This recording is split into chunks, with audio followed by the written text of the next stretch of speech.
Hello दोस्तों, tricks for all students में आप सभी का एक बार फिर से स्वागत है। दोस्तों, आज की इस वीडियो में हम fourth semester political science honours का एक सब्जेक्ट है public policy and administration in India.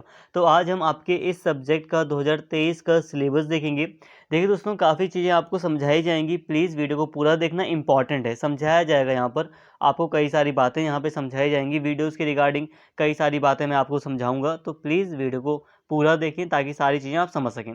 अगर हम यूनिट्स की बात करें तो टोटल 5 यूनिट आपको इस सब्जेक्ट में आपको पढ़नी है। अब 5 में से जो पहली यूनिट है वो है लोक नीति की। लोक नीति को सार्वजनिक नीति भी कहते हैं, ठीक है। सार्वजनिक नीति कह लो, लोक नीति कह लो, बात एक ही होती है। तो पहले यूनिट में आपको लोक नीति यानी कि पब्लिक पॉलिसी को समझना है, इसकी मीनिंग को। अब देखो, यूनिट 1 में आपको मेनली क्या पढ़ना है, 2 चीज़ें पढ़नी है, 2 चैप्टर आपको पढ़ने हैं।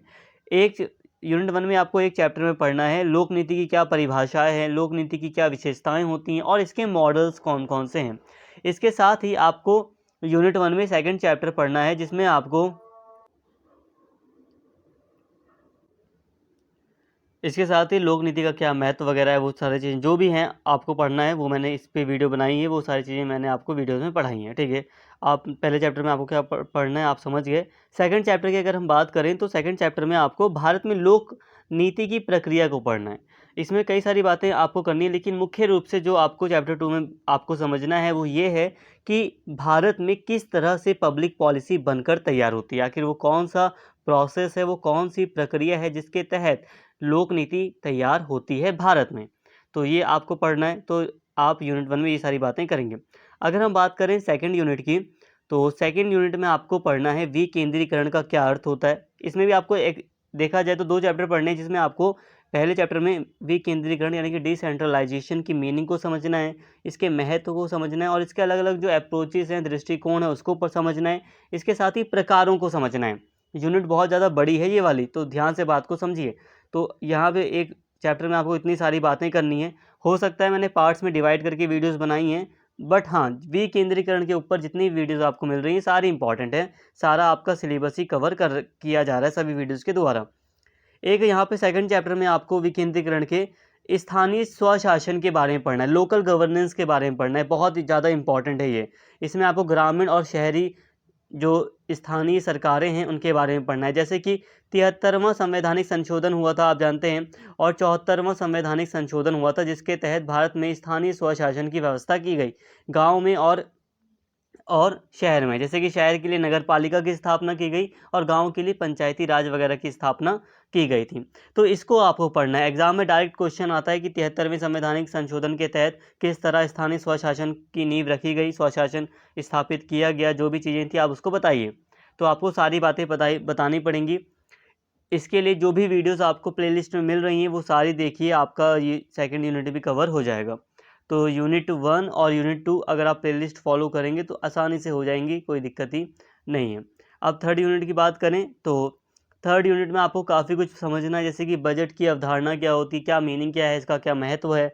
इसके अलावा भारत में बजट किस तरह से बनकर तैयार होता है। एक सर्कल होता है ना कि बजट इस तरह से बनकर तैयार होता है, तो वही आपको सर्कल को समझना है, किस तरह से बजट बनकर तैयार होता है। इसके अलावा बजट के अलग अलग दृष्टिकोण और प्रकारों को, अब इसमें आप इतना ज़्यादा डीपली ना जाके सिर्फ प्रकारों को समझ लेंगे, ठीक है। इसके साथ ही बजट से संबंधित कि वित्त मंत्रालय की क्या भूमिका होती है बजट बनाने में, ये भी एक इम्पॉर्टेंट टॉपिक है। तो ये भी, इस पर भी मैं आपको एक वीडियो प्रोवाइड करा दूंगा, ठीक है, कि वित्त मंत्रालय जो होता है उसकी क्या भूमिका होती है बजट बनाने में, ठीक है, यहाँ तक। इसके अलावा आपको यूनिट 4 में नागरिक और प्रशासन सह संबंध समझना है। इसमें आपको भारत में लोक सेवा का वितरण समझना है, किस तरह से भारत में जो लोक सेवा है उसका वितरण है, उसके बारे में आपको समझना है। जो पब्लिक सर्विसेज है उसके बारे में आपको यहाँ पर पढ़ना है।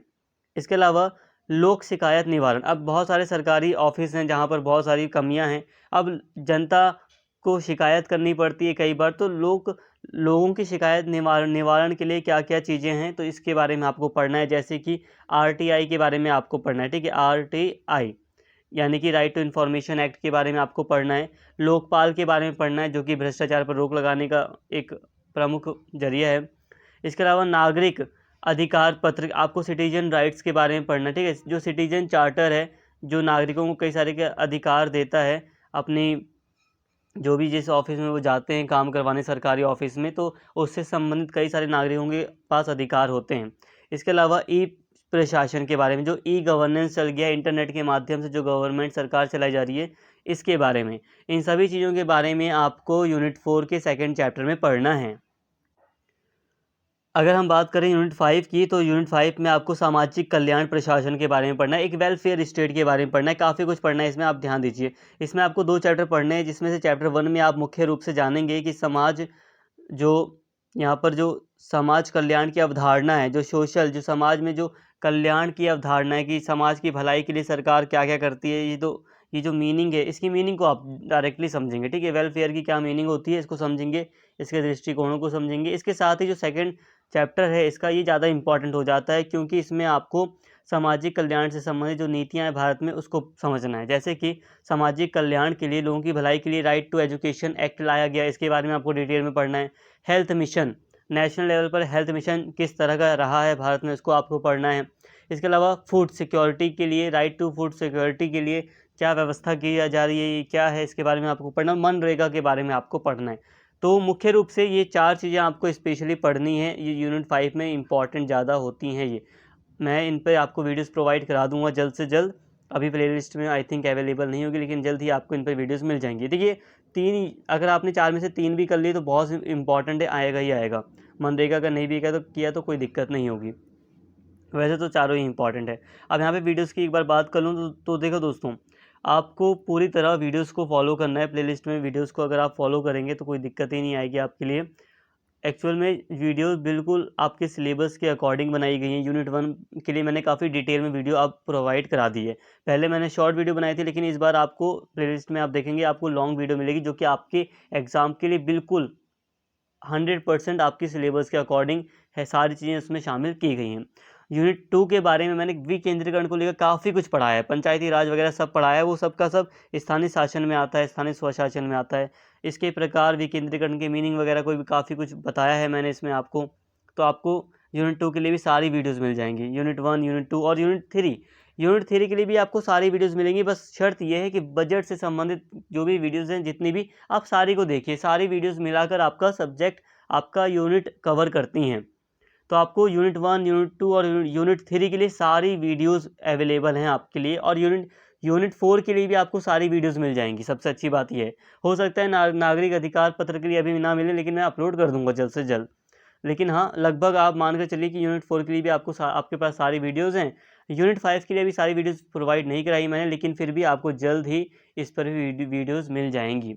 उम्मीद करता हूँ वीडियोज़ आपको पसंद आई होंगी। आप प्लेलिस्ट देखिए, डिस्क्रिप्शन में आपको लिंक मिल जाएगा, आप वहाँ से प्लेलिस्ट को फॉलो कीजिए, और सिलेबस अगर आपको समझ में आ गया तो अच्छी बात है, नहीं भी आया है तब भी बस आपको क्या करना है, जो प्लेलिस्ट है उसके अकॉर्डिंग आपको सारी तैयारी कर लेनी है। प्लेलिस्ट में आप देखेंगे पब्लिक पॉलिसी की जो प्लेलिस्ट है, उसमें आपको जितनी भी चैप्टर्स पढ़ाए गए हैं आप उनकी तैयारी कर लीजिए, अभी आपके पास टाइम है।